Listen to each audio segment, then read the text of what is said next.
Hey guys, it's Sonia, and in today's video we're going to swatch 3 brand new super cute polishes from our Cottontail trio. First up we have Flopsy, which is named after a type of bunny, and this is a super shimmery pink polish that has a purple duochrome shift.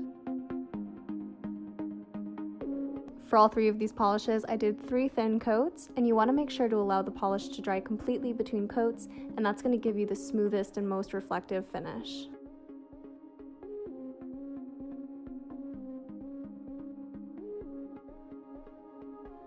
Next we have Cottontail, and this is a blue shimmer polish that has this really beautiful iridescence to it. It kind of shifts between shades of purple, there's some teal in there, and of course a really nice light blue.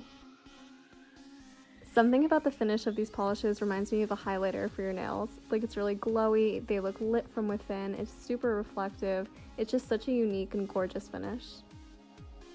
Last but not least we have Binky, and this is a super shimmery purple polish that has a pink duochrome shift.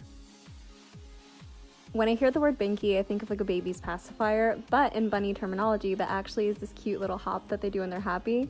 So it's absolutely adorable. If you guys have some time to kill after watching this video, I highly recommend you looking it up. That's it for today's video, guys. As always, let us know which one is your favorite in the comments, and until next time, we'll see you soon.